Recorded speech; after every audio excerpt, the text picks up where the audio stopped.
Excellency Ms. Armida Salsjabana, Under Secretary General of the United Nations and Executive Secretary of the Economic and Social Commission for Asia and the Pacific.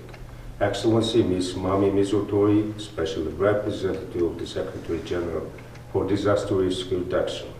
Excellency Professor Petteri Taalas, Secretary General of the World Meteorological Organization. Excellencies, Honorable Ministers, and delegation of the Member States. Ladies and gentlemen, on behalf of the Government of Mongolia and in my own name, I congratulate the United Nations Economic and Social Commission for Asia and the Pacific with the successful organization of the 79th session of the Commission. Today, 3 out of 4 natural disasters in the world are caused by hydrometeorological and climate hazards and are affecting all countries regardless of their development level.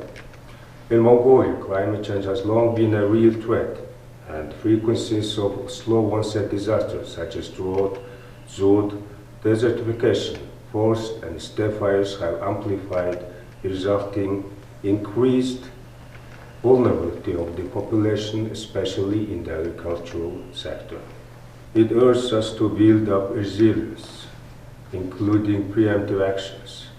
Early warning systems are the key elements for climate change adaptation and disaster risk reduction that allow to prepare and to act appropriately and in sufficient time to reduce the possibility of harm and loss.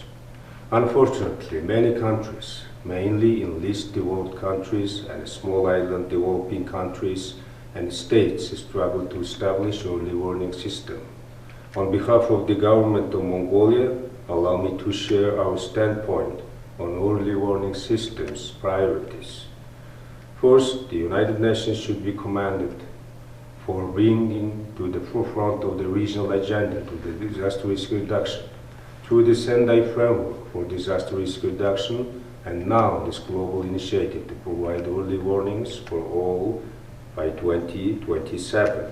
Secondly, the midterm review of the Sendai Framework made it clear that much more is needed to advance disaster risk reduction in Asia and the Pacific, the world's most populous and most impacted region. We are going to discuss about it in New York soon. Thirdly, as a landlocked developing country, Mongolia is acutely aware that landlocked developed countries, least developed countries, and small island developing states bear disproportionate burden of the disaster economic loss relative to our national gross domestic products. According to the Sendai Framework, reporting on Target G landlocked developing countries in Asia represent the countries with the most limited monitoring and forecasting systems and ability to act on early warnings. 4. The early warning for all initiative is also of particular importance to Mongolia due to the high risks associated with slow onset climate hazards. Over 2/3 of the national population lives in areas that are at risk of drought. Increasing frequency in drought periods and desertification events are also changing the face of Mongolian agriculture and farming. 5. Hazards more often than not cross national boundaries, thus disaster risk must also be managed in a transboundary manner. 6. Regional cooperation will be an important tool for landlocked developing countries and the Northeast Asia sub-region to advance our early warning systems for shared slow onset disasters.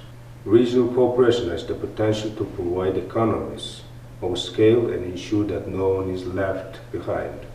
Finally, I want to stress out that cross-sectoral and multi-stakeholder cooperation, including with the public, ensures that early warnings not only reach all, but will be able to lead to risk-informed early actions that will ultimately save lives and livelihoods.